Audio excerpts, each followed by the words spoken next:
So now we go to the other book Power of the Subconscious Mind, जहां पे हम एक beautiful new chapter शुरू कर रहे हैं 19वें नंबर का, how to use subconscious mind to remove fear. Fear किसी भी चीज से हो सकता है, फियर पानी से हो सकता है, फियर पैसे से हो सकता है, फियर जान के लिए हो सकता है, फियर इलनेस के लिए हो सकता है। तो वो फियर हटाना बहुत जरूरी है, नहीं तो सफलता नहीं आती है। फियर बहुत लो एनर्जी, 50 हर्ट्ज की एनर्जी होती है, सफलता आपको 500 के ऊपर आती है ना। सो ये हटाना पड़ेगा। भगवान पे तो भरोसा करें, चलो इंसान पे नहीं कर सकते तो that way. And Nirmala Saraswat is reading for us from Delhi. Good morning, ma'am. Very good morning. Anji. So, how to use your subconscious mind to remove fear? One of our students told me that he was invited to speak at a banquet. He said he was panic stricken at the thought of speaking before 1,000 people. He overcame his fear this way. For several nights, he sat down in an armchair for about 5 minutes and said to himself slowly, quietly, and positively, I am going to master this fear. I am overcoming it now. I speak with poise and confidence. I am relaxed and at ease. He operated a definite law of mind and overcame his fear. The subconscious mind is amenable to suggestion and is controlled by suggestion. When you still your mind and relax, the thoughts of your conscious mind sink down into the subconscious through a process similar to osmosis, whereby fluids separated by a porous membrane intermingle. As these positive seeds or thoughts sink into the subconscious area, they grow after their kind and you become poised, serene, and calm. या so this is about एक इंसान था जिसको ये मौका मिला कि उसको 1000 लोगों के सामने लेक्चर देना था, स्पीच देनी थी, जो भी था, है ना। और उसको पब्लिक स्पीकिंग से बहुत ज्यादा डर लगता था। उसको लगता था हाँ मैं गोइंग टू डू इट। सो उनके लिए ये है, इसका मतलब है fear of public speaking subconscious mind में है पहले से, है ना। तो उसको कैसे ओवरकम किया इस पर्सन ने? वो काम एंड रिलैक्स स्टेट में के लिए बैठता अपने आर्म चेयर में। आप अपने बेड पे बैठ सकते हो, कुर्सी पे बैठ सकते हो, सोफे पे बैठ सकते हो, और 5 मिनट के लिए रात के टाइम सोने के पहले वो 5 मिनट के लिए बैठता और बहुत डीप ब्रीदिंग करके अपने आप को पॉइज और क्वाइट करके फिर ये एफर्मेशन वो रिपीटेडली बोलता रहा, I am going to master this fear, है ना। Then I am overcoming it now, मैंने इस फियर को ओवरकम कर लिया है। अब मैं बहुत पॉइज और कॉन्फिडेंस के साथ बोल सकता हूं और मैं रिलैक्स्ड हूं, मैं ईज पे हूं। ये लगातार वो बोलता रहा 5 मिनट तक, कुछ दिनों तक। और सबकॉन्शियस माइंड में अब ये नई इंफॉर्मेशन पेनिट्रेट हो गई। तो कहते हैं ना that neurons that fire together wire together. So अब पहले फायरिंग क्या थी? How will I do it, oh my God, वैसे ही वो 1000 लोगों को देख के तो मेरी हालत खराब हो जाती है, आई कांट डू इट, मैं कैसे बोल पाऊंगा इतने लोगों के सामने, I hope I don't goof up. नहीं, पहले ये वाली प्रोग्रामिंग चल रही थी, सारी उल्टी पुल्टी सी, which we didn't want to see, right. So he replaced it. ये बहुत साइंटिफिक तरीका होता है कि आप कितने भी कॉन्शियस माइंड को बोलो I am confident, I am going to do it, I am going to do it, नहीं होता है। आपको रिपीटेडली लकीर को खींचना पड़ता है और उसी लकीर पे रोज खींचना पड़ता है। तो इसने लगातार ये किया, I am going to master this fear, I am overcoming it now. ये जो फियर था उसको मैं ओवरकम कर रहा हूं और मैं बहुत पॉइज और कॉन्फिडेंस के साथ बात कर रहा हूं। I am relaxed and at ease, right. तो ये बोल बोल के फाइनली उसने अपना ये जो सीड डाल डाल के उसने अपने फियर को ओवरकम किया और बहुत अच्छा परफॉर्मेंस दिया। हाँ जी। Man's greatest enemy. It is said that fear is man's greatest enemy. Fear is behind failure, sickness, and poor human relations. Millions of people are afraid of the past, the future, old age, insanity, and death. Fear is a thought in your mind, and you are afraid of your own thoughts. A little boy can be paralyzed with fear when he's told there is a boogeyman under his bed that is going to take him away. When his father turns on the light and shows him there is no boogeyman, he is freed from fear. The fear in the mind of the boy was as real as if there really was a boogeyman there. He was healed of a false thought in his mind. The thing he feared did not exist. Likewise, most of your fears have no reality. They are merely a conglomeration of sinister shadows, and shadows have no reality. या तो हमारी mind में भी जो fair होते हैं वो actually boogie man ही होते हैं। जैसे होता है ना, जैसे हम बोलते हैं कि अरे यहाँ पे, तो कुछ जैसे बच्चों को बोलते हैं वहां पे ना भूत है, वहां बिल्कुल मत जाना, अंधेरे में ना भूत होता है।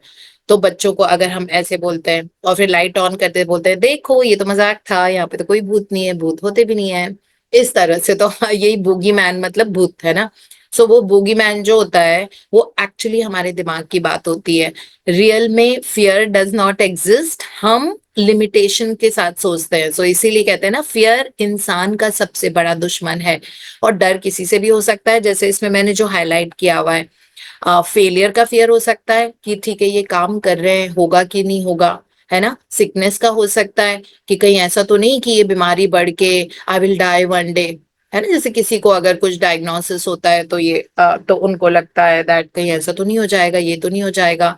या पुअर ह्यूमन रिलेशंस का फियर हो सकता है ना, बहुत ज्यादा। अगर कोई क्लिंगी रिलेशनशिप होती है ना, that you can't do this, you can't do that, ये मत पहनो, वो मत पहनो, ऐसे मत जाओ, वहां मत जाओ, इसका मतलब यही होता है ना, फेयर कर रहे हो कि वो कोई और तो नहीं देख लेगा, कहीं ये पर्सन उड़ने तो नहीं लग जाएगी, इसके विंग्स तो नहीं लग जाएंगे। ऐसे रिलेशनशिप में अगर क्लिंगी होते हैं तो यही फियर होता है ना, इनसिक्योरिटी। इनसिक्योरिटी एक बहुत बड़ा फियर होता है, राइट। सो इसमें है millions of people are afraid of the past, future, old age, है ना। बट ऐसे भी लोग हैं जैसे आप लोग हो, जिनको लगता है कि my my old age will be the best time of my life, I am very very clear. मेरा जैसे जैसे I will age I become healthier and healthier, है ना, जैसे हमको टोनी रॉबिन्स ने सिखाया था that with age I'm getting stronger and stronger, with age I'm getting healthier and healthier, with age I'm getting better and better, right, and I'm with age I'm getting happier and happier। कितनी अच्छी चीज है ना। और कहाँ पे हमारे parents एक जमाने में ही बोलते थे, मेरी मम्मी भी बोलती थी, I would say that let's go there, अरे अब तुम लोग जाओ, तुम लोग का टाइम है, हम जाके क्या करेंगे, हमने कर लिया। मैंने कहा ये क्या बात हुई, है ना। कुछ कपड़े भी, कुछ अच्छी सी आउटफिट भी खरीदूंगी मम्मी के लिए, अरे रहने दो, हम लोग का, आप लोग, तुम लोग खरीदो, अब तुम लोग एंजॉय करो। Why to think like that, है ना। एज इज जस्ट नंबर, ये लिमिटेशन है हमारे दिमाग में। और कौन है, मतलब उम्र बढ़ना, कौन किसकी उम्र नहीं बढ़ती है, ये तो लॉ है, ये तो ऑपरेट करेगी करेगी। लेकिन आपकी जिंदगी हर एज के साथ और हर बर्थडे के साथ आप और बेटर होते जा रहे हो, ये माइंडसेट में होना चाहिए। जब ये माइंडसेट में होगा दैट जैसे जैसे मेरी उम्र बढ़ रही है I am getting healthier and healthier, the way I am ageing I am getting stronger and stronger, my energy is soaring with age, मेरी एनर्जी इंक्रीज होती जा रही है। All of us now look better than how we looked when we were younger, isn't it? I mean, stronger हैं, positive हैं, confident हैं। और एक अलग तरह का चार्म होता है जब उम्र बढ़ती जाती है ना, जो शायद में भी नहीं होगा ट्वेंटीज एंड थर्टीज में। सो ये अदर वे राउंड वर्क करता है। सो आपका क्या थॉट है वो उस पर डिपेंड करेगा। कई लोग बोलते हैं अब तो उम्र हो गई है, मुझे बोलते हैं अब तो 60 साल है, और एज रिलेटेड इश्यूज, मैंने कहा एज रिलेटेड इश्यूज माने मतलब थायराइड हो गया आपको, ब्लड प्रेशर हो गया, तो क्या 25 साल के लोगों को नहीं होता।